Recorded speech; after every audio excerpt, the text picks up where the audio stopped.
Hi guys, it's Professor Green with Federal Government. Today we're talking about Chapter 7, but before we get into the chapter, I want to wish you well. I hope you're doing well. I'm glad you got your first test out of the way. I hope it went well for you. If you want to score higher than you did on this last test, you now know the format of the test, and hopefully you gain some insight as to how you should take the test. And any questions that you may have, please let me know. I will say those who participated in the Kahoots that were offered in the 2 sessions did very well on the test. So something to consider, and it's something that I always allow you to volunteer for. So we're looking at Chapter 7. So we have a stamp, and that stamp says register to vote. And the chapter is entitled Political Participation, Activating the Popular Will. So we're going to learn about American government. We're going to learn about elections, how we participate in those elections, how we might not participate in those elections, but how you go about getting people to vote. So we're going to look at some slides, and we'll address some of it, but you will be answering questions right now regarding some of this. So hopefully you've already got some of those answers completed. The only thing that you'll have to do for this chapter, other than the Smart Book assignment, is to complete the concept clip that's attached in a separate link. And there will be Blackboard questions for you, and then you would answer those. Alright, learning objectives for Chapter 7. Having read the chapter, the students should be able to do each of the following. 7.1, analyze factors in voter participation. 7.2, differentiate conventional forms of participation other than voting. 7.3, explain political movements in protest politics. Number 7.4, describe Americans' participation in politics. Iffy. 7.5, identify how technology will likely continue to transform the political landscape. And we have a lot to talk about as far as voting, especially right now, during a time when we're quarantined, which is a very different feeling for us Americans. And you saw that with people protesting having to be quarantined and have their businesses shut down. So we want to now look at Chapter 7's key terms. There are 9 of them. I want you to first look at number 1 and number 5. And I say that because political, to the side of both of those 2 terms, beginning with political, is the term social. So social can be used interchangeably with both of those words. So think social involvement when you think political involvement and or. So if you see that on the test, know that those 2 could be used interchangeably. So political participation includes the involvement in activities intended to influence public policy and leadership. So if you're wanting to influence leadership, you're wanting to influence people who are going to help or assist in determining whether certain policies get passed by the legislature and then move their way up and become signed into being a law. So other activities include voting, which is your most common form of political participation, joining political groups. There are all kinds of political groups that you could join. I've been seeing that big A with the circle around it, so and that's for anarchy. So I've been seeing that a lot, not only in the United States but worldwide. So that's a popular movement that's going about. So it's a political movement. You could also contact elected officials. See, you get really frustrated with the way that the roads are not operating as they should. Maybe there's potholes or something that you want corrected and they haven't been corrected. So you would take that up with one of your representatives. And for that would be a state issue, so it would be a state representative that you would contact. There were a federal issue that were involved. At that point, you would contact your legislator for the district that you're in. You can also demonstrate for political causes. kind of like what everybody's doing right now, and giving money to political candidates, kind of what no one is doing right now, because everyone, well, not everyone, but a lot of people are without jobs at the moment. So politics is hitting the back burner pretty quickly. So you don't see them reaching out that much. I've had several requests, but I'm not going to donate at this time for politicians, but to each his own. My father certainly will, and I think he donates the maximum amount anytime. He'll find a candidate and give the maximum amount allowed that he can to that candidate. So suffrage, that is the right to vote. We've seen that term before. We've seen it when it related to the 15th Amendment and African American men being granted the right to vote. We saw that the abolitionist movement was tied to the women's suffrage movement, and once that had ended, they kind of split. And so the women continued to advocate for women's right to vote from, we talked about the New York, Seneca Falls, New York Convention in 1848, and the states didn't ratify the 19th Amendment for women's right to vote until 1920. And be sure to not confuse that with the Equal Rights Amendment. The Equal Rights Amendment happened a lot later on, and some of my students often will put 1972 as when women gained the right to vote. No, they gained it a lot earlier than that, right around the turn of the century. So I don't want you leaving saying that your government professor told you that women gained the right to vote in 1970. That's just embarrassing. So please don't do that. All right, voter turnout. This is an easy term to remember. The proportion of persons of voting age who actually vote in a given election. And actually vote, I would circle that. Voter turnout, actually vote. It's the people who show up or turn out, who actually show up. They took the time and effort to show up. So that's a fairly easy definition. And you see proportion, it's not going to be everyone. Everyone's not going to show up. That would be an interesting situation, and maybe there are one-off situations where everyone in the county votes. It's generally not the case. So the turnout is the proportion of those who are able to vote, that haven't been struck from the list, and that do vote. The fourth key term is registration, the practice of placing citizens' name on an official list of voters before they are eligible to exercise their right to vote. So the intent behind the registration process was to disallow people from voting more than once.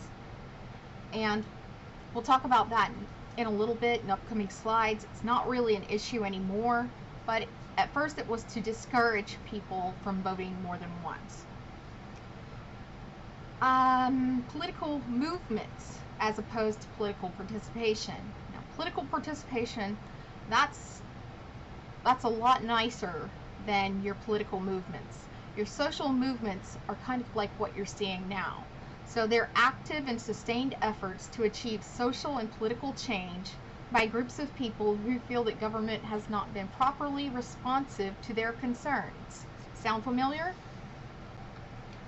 Alright, so now we want to look at key terms 6, 7, and 8, and you can group those three together because they all relate to attitudes that one might have towards political participation.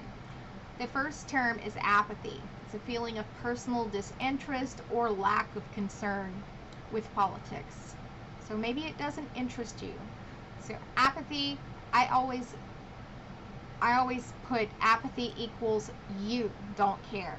And then under alienation, the government doesn't care, or you feel the government doesn't care. So alienation is a feeling of personal powerlessness that includes the notion that government does not care about the opinions of people like oneself. And so I think you do see a lot of that today in today's youth, and That's why you're seeing some of these political protests and youth involvement. All right, number 8, civic duty, the belief of an individual that civic and political participation is the responsibility of citizenship. So that would be my father. He you know, is always trying to get people to vote. He's trying to get everybody to see the importance of voting. So I give my dad a lot of props for that. And social capital is the sum of face-to-face interactions among society, or citizens in a society. And we'll talk about social capital a little bit later on in the chapter. But from there, we're going to go to the next clip, and this is addressing the danger of not participating. I mentioned those 3 terms: apathy, alienation, and civic duty. This is what would happen if you felt alienated and or apathetic. So if you didn't care, and if you felt the government didn't care, and you had a feeling of powerlessness, that the government really didn't value your opinion, you might allow for others to vote and you sit it out. And unfortunately, what can happen as a result of that is you can have people that are in power that don't necessarily need to be in power. People that are governing your country that might not be acting in your best interest as a citizen. And then all of a sudden, you know, you'll have people that are concerned after the fact. You need to be concerned before the fact, and I think that's important. I think a lot of people might have learned over the past few years that anything can happen in these elections. Especially right now, we're in quarantine. A lot of people don't know that they're going to go out and vote, so they're hoping they're going to get to mail in their ballot. And you had Wisconsin that made people show up, so they told people they had to show up and vote or they weren't going to get to vote. So the ACLU actually brought some claims of voter suppression in that matter and in other matters throughout the 50 states for this particular election. We're not going to get into that, but this is just a funny clip. This is the man who played Gollum in Lord of the Rings, and it's spoofing Theresa May and Brexiting. So Brexiting was a political movement where Britain was trying to get out of the EU, and they felt that they would be better off outside of the EU. So they finally ended up Brexiting, but it took forever for it to happen. And so they made this clip, you know, talking about how Theresa May was so evil and she didn't care what the voters wanted, etc. So the 2 terms apathy and alienation need to be associated with this slide, and that's about as far as it goes. You don't want someone like Gollum in power. All right, this next slide has a clip that you need to play and then answer the questions in Blackboard, and that's who participates. So the clip indicates that there are a number of people that participate in this process, and they do it in a number of ways. The most common form of political participation is voting, but they can also run for office. That's what this guy is doing. They can volunteer or donate to social causes or social organizations. They can do the same for political parties. They can join interest groups and volunteer in their own communities. And the last thing that's to be noted on this particular page is that while voting is the most common type of political participation in America, the proportion of adults who vote in any particular election is actually quite small. So that is unfortunate, and hopefully one day that will change. The next clip that we're going to look at is speaking to turnout. So it oftentimes depends on which offices are running. So during a presidential election year, you're going to have a higher rate of turnout than you would in midterm elections for congressmen, unless you had a really great congressman that was incredibly popular. But even then, people generally show up at a higher rate for presidential elections, almost 10 percentage points, than they do for your midterm elections. And the same is true as far as state elections and local elections. You're just going to have less participation, less interest in those elections. So I've always told my students, local government is a way that you can start to become involved in your government if it's something that interests you. And some people will even intern at various politicians' offices. So it's always something that you might consider if you're interested. And then finally, if it's a primary election, you're less likely to vote than you are if it's a general election.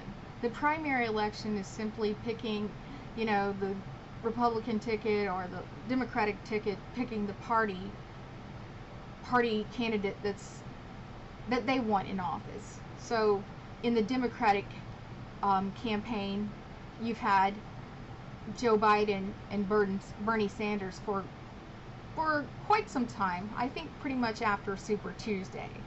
And then after Super Tuesday, you had all of the candidates falling behind Joe Biden and getting behind him and endorsing him. And at that point, you had the Wisconsin primary, where you had people who were actually having to go vote in a pandemic. So you saw that Sanders stepped down from that, and naming that is one of the reasons why he was stepping down. So your primary election is just mainly to pick one of two candidates, and you may start out with a lot more than that. The same was true of the Republicans in 2016. If you remember, they had a hard time fitting everybody on the stage, and it was kind of a free-for-all there for a moment. It looked kind of like a WWF or WWE. I don't know what its name. I know that name changed, but anyway, it kind of looked like one of those contests. Anyhow, primary, it's just the one in March. It's generally something that's held in March, but with this primary in a national election, it can go a lot longer. So the general election will eventually be in November. So you can differentiate them with dates too. Okay, so this concept flip is just speaking to the ease of access in registering. So if you have easier registration processes in some states, then you're going to see a higher turnout rate. And so these are some of the states that had easier registration processes, including Washington, Oregon, and Colorado, all having 72%, 66 to 72%. And that's a pretty high turnout rate. Generally, it's just at 60% on a good election. So for presidential elections, and these states were up there as far as 66%, 68% were turning out, and then Colorado had 72% of people turn out. And they said the reason for that was because they had online registration, mail-in ballots, they had early voting. So if you allow for things like this, then you're going to have greater voter participation. So unfortunately, with this election, while you will see online registration as a result of the pandemic, as far as mail-in ballots, that's been kind of controversial as far as whether or not we will get the right to mail our ballots in. I think that it should be a given, but that doesn't mean that someone won't contest it. So we'll have to play wait and see with that and see how far it gets contested, if it is indeed contested. And then you have early voting, and generally that's almost always allowed. So I know that I will early vote. I almost always do. And I've taken pictures of the voting registration process in the past and incorporated them into my PowerPoints, but I didn't include it for you, but it just shows you the new systems or voting booths that they have, etc. And we do it on campus, so that's something else we do in addition to voter registration. So we have the early elections at our campus. So if you ever need to vote early and you're on campus, you drop by during that time. So it says to vote, most citizens need to register within a certain time period, and then depending on the state, they may have to present a strict form of photo ID, such as a state-issued identification card. And it says, while most citizens do have the necessary forms of ID, unfortunately, for a significant number of Americans, such as the elderly and some disabled voters, this ID is difficult to obtain due to distances needed to travel or lack of access of certain documents. So I know Texas actually had a case before the Supreme Court because of one of these ID requirements, and they had to amend their requirements, and at that point the Supreme Court just dismissed the case because there was a mutual understanding that Texas would allow for certain other forms of identification to be presented rather than the ones that they had called for. So you don't want to make it harder for people to vote. And they did see the certain forms of identification as being voter suppression. So they indicated that that would probably be a problem unless there was some sort of change. And that's why when Texas went ahead and made the adjustments. All right, so we want to analyze factors in voter participation. So states initially limited suffrage. We know that only white men who owned property could vote. And then in the 1840s, they lifted property restrictions. And then gradually the franchise expanded in 1870 with the 15th Amendment. And then 1920, you had women gaining the right to vote. And it said the last legal barriers to voting were removed in the 60s. And that was with the Voting Rights Act of 65 that we talked about in Chapter 5. And then young adults were allowed the right to vote with the 26th Amendment in 1971, which was still during the Vietnam time period. There was a rallying cry that if you were old enough to go to war, then you should be old enough to vote. So at that point, they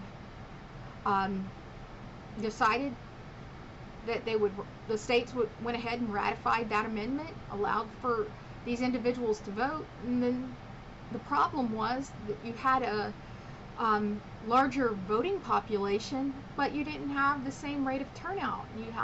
The youth weren't participating like you thought that they would. So anyway, if you get the right to vote, you want to use that right to vote.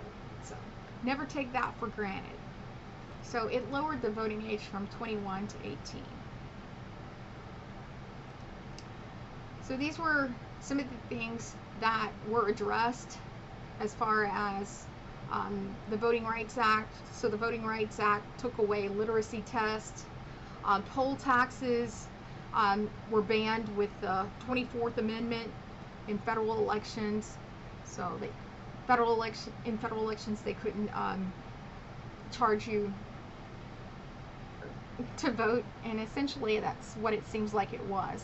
And here's an example I provided, and here's the sign where it says buy your poll tax here. Might as well say buy your vote here. I have a lot of problems with these things that they did previously, but I also see things today that I feel that I shouldn't see as well. So there are all kinds of ways that voter suppression can still occur.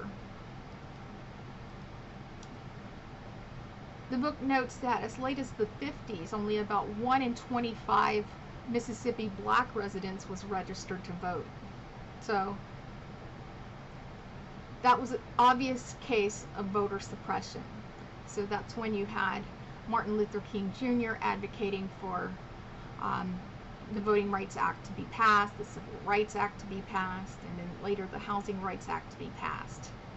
But the reason for such low registration in the state of Mississippi was due to intimidation tactics. This might be a good example here of the Klan attempting to intimidate African Americans, and there were many ways that they would do it. We don't have time to get into that history course, but it's an unfortunate part of our history, and even today you still have unequal treatment and you don't have a level playing field. Poll taxes, again, the 24th Amendment did away with those as far as federal poll taxes were concerned. Then the rigging of literacy tests, and they actually have had Harvard educated students attempt to take some of these and fail. So you're given a certain time period to take these, and you have to answer questions, and I showed it to you just earlier. Draw a line around the number or letter in this sentence, and it's not very specific, and you're sitting there guessing, so you could be guessing for quite some time. Draw a line under the last word in this line. So anyway, cross out the longest word in this line. I guess you could sit there and figure it out if you guessed enough times, but that, given the time frame in which you had to take the test, that was problematic as well. All right, let's see. Next slide. So this journalist Walter Lippmann has said that we are concerned with public affairs, but we are immersed in our private ones. And so what that's stating is like we're more concerned about our daily lives. What's happening, where we're going to eat, what are we going to do. We're more concerned with things that we do on a daily basis than we are with electing our officials. And that becomes problematic. So you have all of these things that can become problematic and do become problematic if people in fact don't exercise their right to vote. Voter turnout, that is the proportions of persons of voting age who actually vote in a given election. And we'll look at a bar graph that shows exactly when the voting age went up and the voting age population went up, but the voter turnout went down. So that was right around the 60s. So I think 65 was had a really high turnout, but after that it took a dip. It says the United States ranks near the bottom among the world's democracies in the percentage of those eligible citizens who vote. So we're at 60%, and we come in last as far as all of these other democracies, but one of those is because these European countries register them themselves. And in the United States, it's the citizen's duty, individual duty, to see that she's registered, he or she is registered. And some of the states that we talked about in this slide, they have automatic voter registration. So I think 16 states, at least 16, potentially more, have enacted automatic voter registration. So it takes away from people getting purged and not being able to have the right to vote. So this next slide looks at the effect of the 26th Amendment, and it speaks to the irony that it was designed to increase voter participation when it in fact had just the opposite effect. So it resulted in a decline. So you had a voting age increase. So those who were 21, now you had those who were 18 to 21 who were allowed to vote with the ratification of the 26th. And then you had an increase in party identification, which lowered in the 60s, with a third of the Americans considering themselves independent. But let's see. If we look to this slide, you can see in 1960, the Kennedy versus Nixon election had a really high percentage, probably the highest that we've had. And it's right around 63%, I would say, 63, 64%. And then since that election, it has decreased steeply. And you saw a steep decrease in 72, which was the very year that the 26th Amendment was ratified. So all of that work for nothing. Although, you know, arguably, you know, over time, it's been worth it. But you would have thought that people would have taken advantage of their right to vote. But it might have been a new thing for these individuals. So you don't want to fault them. But if you look in 88, 90, that was a very, very low year. And then even lower, it says Bill Clinton versus Bob Dole was the lowest voter turnout since 1924, and it only got 49.1% of the vote, so it didn't even make 50%, and presidential elections generally make at least 60%, so that was a low voter turnout, that election. But Bob Dole didn't have great charisma. I'm afraid not. And Clinton was one of those people that I guess oozed confidence, and anyway, he ended up winning over Dole, and it really even I didn't ever think of that one as a real contest. Regardless. So the participation paradox is that people actually will go out and vote even though their vote isn't going to determine the outcome of the election. What does that mean? So it's like a basketball game. You don't go to every basketball game if you're a player thinking that you're going to score, you know, the winning hoop shot or three-pointer or whatever. Maybe you hope that's going to happen, but it's not really something that's idealistic. So that people will go and vote so that they can vote, and they know that they're voting as part of a group, and that group will have an impact as to who is elected. And there are certain things that will increase the likelihood of voting, and I've put it in this clever little chart that I created. It says an increase in age, AEI, the first three vowels. An increase in age, education, and income will result in higher voter turnout. So the older you are, the more likely you are to vote. The more education that you have, the more likely you are to vote. The more income you have, the more likely you are to vote. So they all make sense.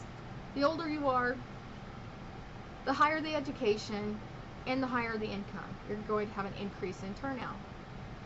And there were two other factors, and that's this little star here. There are two party identifiers that turn out at a higher rate. And one is if you're interested in politics, and then two, if you identify with a party. So if you have a party affiliation down by your name, then you're more than likely to go out and participate. So it says young adults are substantially less likely to vote. Hopefully that's changing. I like to think of it as changing.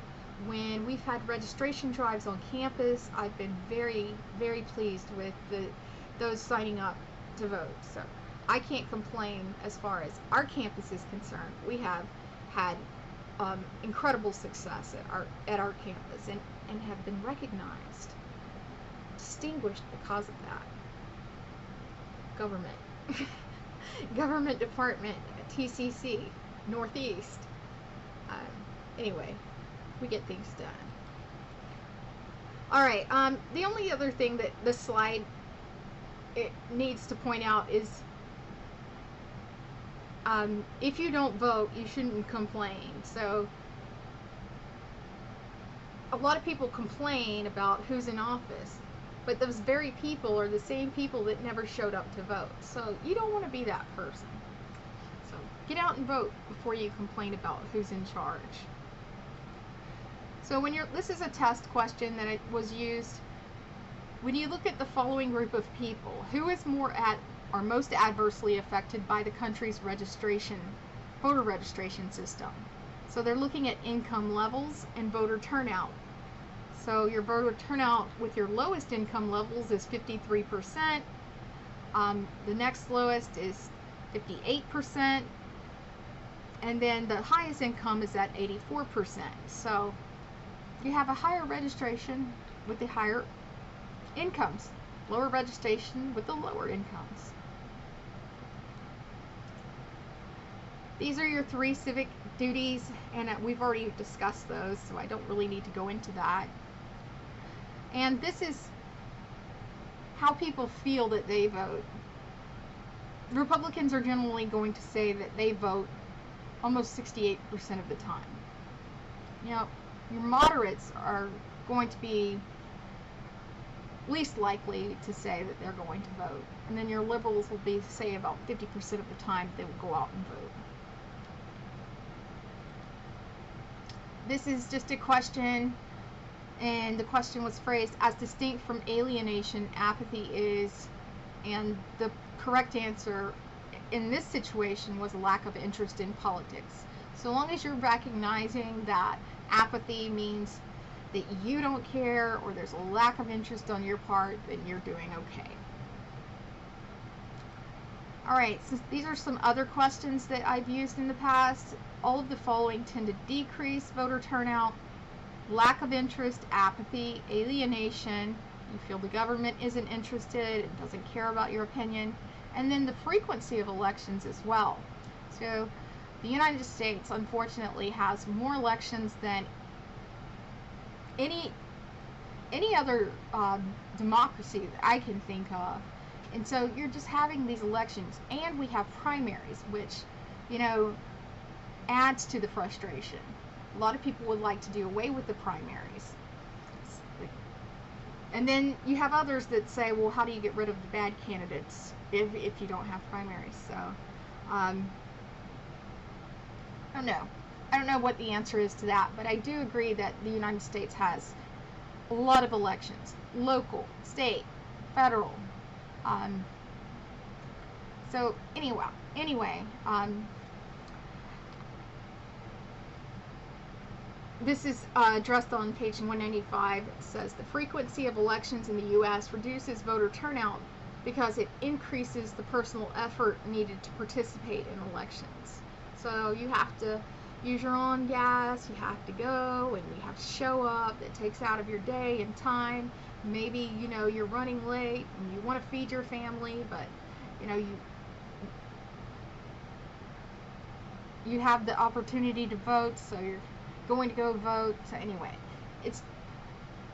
people look at things like that as being a hindrance on their time. So it says the frequency of election is a burden to voters. There are numerous off-cycle elections at state and local levels, and the direct primary voting adds to election congestion. And then finally, Americans are asked to vote 2 to 3 times as often as Europeans. And we don't have automatic voter registration, mentioning that. And this question was asking about voter turnout as far as age, and the youth is the lowest turnout as far as the age group. So compared with U.S. citizens of higher incomes, those are lower incomes, we know they're less likely to vote. So fairly easy questions. Let's jump to this next slide. So this is the motor voter law, and it was passed in 1993 under Bill Clinton. And so it was designed to make it easier for citizens to vote, and it did work. It linked the voter registration process with vehicle registration and the public assistance application process. So this guy's super happy because he's not only a registered voter, but he's also a licensed driver. He's probably more excited about being a licensed driver, and then secondly, registered voter. But they're encouraged to register to vote. It's given as an option. and that hadn't been the case. So this was also known not only as the Motor Voter Act or Motor Voter Law, but the National Voter Registration Act. And it said after the first 2 years of implementation, motor voter registration accounted for 33% or 13 million, almost 14 million of the total number of registration applications. So very successful. So I think of that as being a good thing. Now we want to look at registration, and again we've talked about registration being historically implemented to eliminate multiple voting. You didn't want people voting more than once. Today that's not really an issue. In fact, you've had claims that, of fraud, but when they looked into them, I think out of 100 claims, there were 4 that were proven to be, fraudulent. So someone had voted more than once. It's a felony to do that, so you're not going to have a lot of people willing to risk getting a felony to vote an extra term. So they talked about where we've had problems in the past with people being able to vote. Now there are new barriers to voting, like voter ID cards. And so these voter ID cards that are required by some states discourages voter turnout. And they really have. And some state laws have been struck down and others upheld. Texas went before the Supreme Court. I mentioned that earlier. And with that, they just told Texas they needed to amend their process. Texas agreed to allow for substitutions in the event of someone not having a certain ID, and so the Supreme Court did away with that. They didn't move forward with that case against Texas. And so the adoption of voter identification cards by several states, and it says, will likely cause a decline in voter turnout.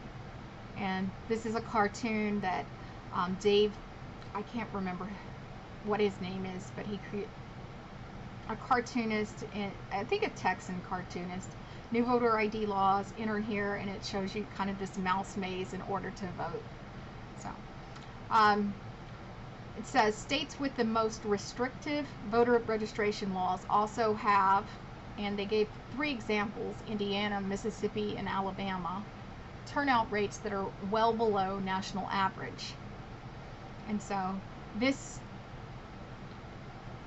is a fact checker, and Tim Moore of North Carolina has said states that have adopted voter ID laws have seen a zero decrease in voter participation, and that is considered mostly false by this fact checker. So if you have voter ID laws, you're generally going to see a decrease in voter participation. Next, we want to differentiate between conventional forms of participation and voting. So with this slide, it's saying that voting is your most widespread form of political participation, but it's also limited because citizens only have the opportunity to do it at certain times, particular times, and only for those choices on the ballot. So if you don't have those people on a ballot, you don't always have the write-in opportunity in some states. And that's limited too. We won't get into that. But this question says voting, and the answer was kind of an all of the above, because it says that this is like 4 different choices, and as you can see it's green, so that meant that all of those were correct. So voting is a limited form of political participation. It's the most widespread form. It provides citizens with a regular way to express themselves, and is a means by which government controls the people and people control the government. Now, voting is the most widespread form, but you have other forms of participation which could include campaigning, lobbying, virtual participation, and community activities. So all sorts of different ways to get involved politically these days.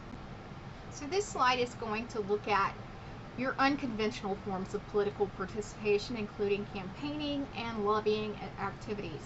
So with regard to campaigning, the United States has greater campaign participation rates than Europe. And it's because more elections. We have more elections than Europe does. And our campaign season is longer. And our federal system has more elections than our European counterparts. And then Americans, as far as the lobbying activities, Americans are more likely to support the activities of political groups. So if you're an American, you might identify with one of several groups, one or more, and through that you might make contributions to that group, or you could be involved in the group, and the group collectively contact Congress or your representative. And then also there's multiple groups that you could participate in. So one of the groups is the AARP, the Advancement for the Association for the Advancement of Retired Persons. And they have these letter writing campaigns that are very effective in communicating with their lawmakers, and through those letter writing campaigns they can get legislation passed in their favor. So there are all kinds of different methods for influencing your legislators, other than PAC money, I guess. PAC money is very influential, though. I will say that. You also have virtual participation, which is an unconventional form of political participation. So it says, and we're kind of learning about this semester. It says political participation on the internet may not be face-to-face, but much of it involves contact with friends, acquaintances, and activists, especially through social media.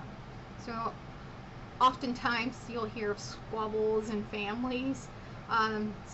Some people aren't speaking to others since the 2016 election because we have such polarization going on within our country and divisive topics. And it's not just that's not just exclusive to the United States.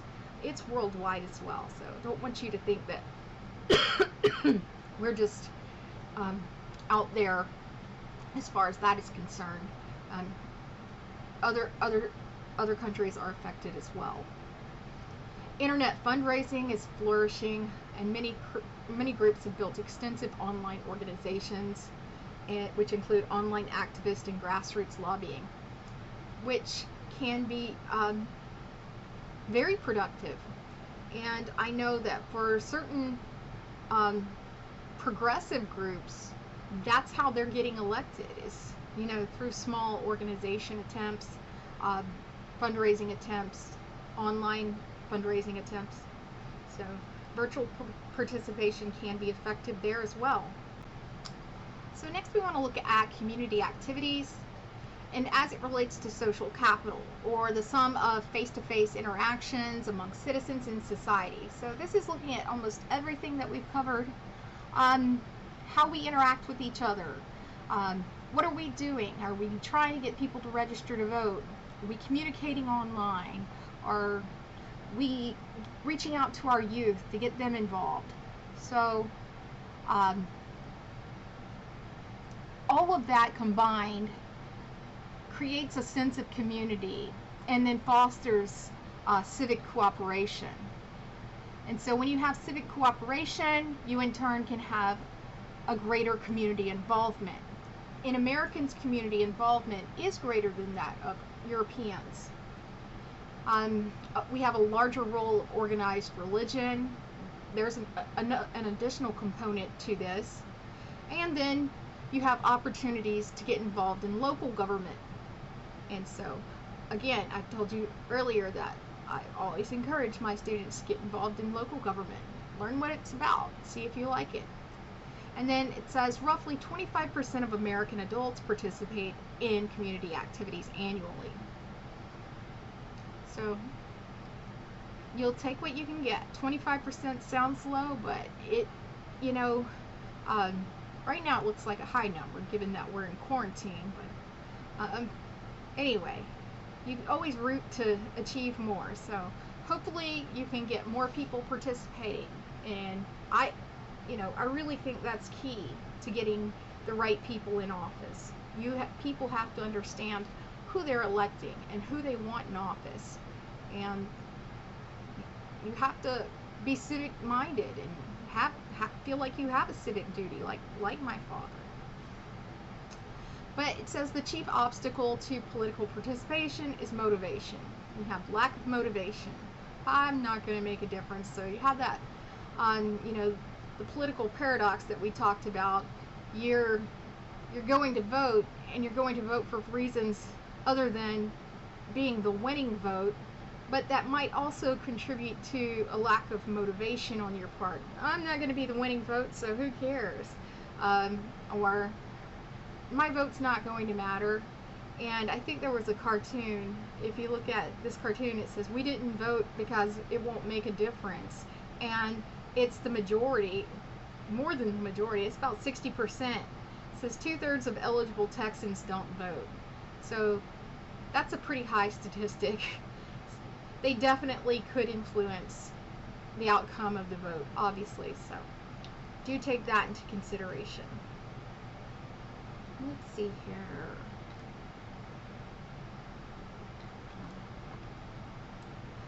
So the next,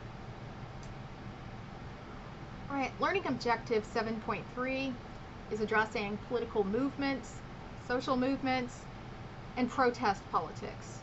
So we're going to do a comparison of previous protests in relation to these recent protests. So these are other forms of participation other than voting. So the protest is important. We're a country known for our protest, but then again, with regard to protest, it has been in the past, as indicated by our author, that people tend not to protest when there's police involvement. Now, that didn't prove to be true with this last protest. You saw heavy police involvement, and you also saw a lot of people involved, and some of it was just outright unbelievable. I was watching, I believe it was a Unicorn Riot, because all the mainstream channels weren't able to get in, and Unicorn Riot was going through the police officer's precinct that was burning down at the time, and they were trying to find a gas line. Whoever they were near was trying to find a gas line so as to explode the building. In the meantime, the police had left their ammo behind, so ammo rounds were going off. It was really an interesting situation, and I wouldn't have envied that particular reporter that night. It looked pretty insane, but a lot of the coverage was a result of these social media platforms. So the last night that she was there, she was unable to live stream due to Facebook. There's some sort of glitch that they can where they can interrupt your coverage, and it might be the police that are doing it. I need to have some research completed on it because it was new to me hearing it, and I didn't know that they could do it. There's some way that they can interrupt the live stream broadcast. So if anyone wants to earn some bonus points and get some research under your belt, let me know, and I'll give you a project. Otherwise, I'll have to do it. So we've talked about the social movements / political movements. Even the 50s and the 60s with the civil rights and the voting rights and the housing rights, those were all political movements. And then, prior to this most recent Black Lives Matter movement, you had one prior to that. So you had the Black Lives Matter movement and the Me Too movement a few years back. Unfortunately, what it's indicating is that these political movements often fail to achieve their goals. What I can say is that I'm looking at things that are being changed as a direct result of these protests on a daily basis right now. So I'm thinking that maybe some protests can actually be effective. Okay, keeping that in mind as far as the success of some of these protests, I'm going to have you review 2 films just short videos regarding the Tea Party movement and then Occupy Wall Street movement. And then I'm going to have you write 2 paragraphs summing them up. The Occupy Wall Street movement was incredible. It's more comparable to what's going on today, and it's reminiscent when you're watching this of today's protest, in my opinion, much more so than the Tea Party movement. But I'll let you watch those on your own and then write those summaries for me. This just goes on to talk a little bit more about them. They do talk about the shootings, the mass shootings at the schools, and how the students have responded passionately and captured the nation's attention, and even got the nation behind them as far as changing gun laws. Unfortunately, the nation really didn't respond in turn. So I think at a statewide level you saw some changes, but at a national level not so much. Alright, with this last section, 5, we are to identify how technology will likely continue to transform the political landscape. So previous elections, we've had certain barriers that couldn't be reached. Now that we have automatic voter registration, you're starting to see more people get involved, and you're seeing, greater numbers like you saw in Washington, Oregon, and Colorado. So I think of that as a great thing. With regard to technology, I think that you are going to have to exercise caution, because you already have indicators, of voter fraud. You've had testimony from individuals who were privy to vote counts indicating that voter fraud has occurred, even on these new technology. So it's a way of flipping votes, and there's an entire I think there's a documentary out there that I've watched regarding this, but that's something you're going to have to take into consideration. And then you want to look back at Iowa. The Iowa caucus, it was just the craziest madness that you've seen. And normally with a caucus or a primary, and Iowa's the first in the presidential election, you get results that night. It took them a week to figure out what the results were and who won. You had people declaring that they were the winner, and then you had the other one waiting to declare a victory and then declaring victory, but there being some sort of question because he had the popular vote and the other person had had more delegates for some reason based on the way that the votes were counted. So a lot of confusion there, and it involved an app that they had made, and so that app became very problematic, and they ended up doing away with it. And then the DNC head of Iowa had to step down as a result because it was just so embarrassing. So yes, technology can transform and it can lead to great things like we've seen in these other states, but you also have to exercise caution when you're moving forward with technology. So I think that's going to end it for us.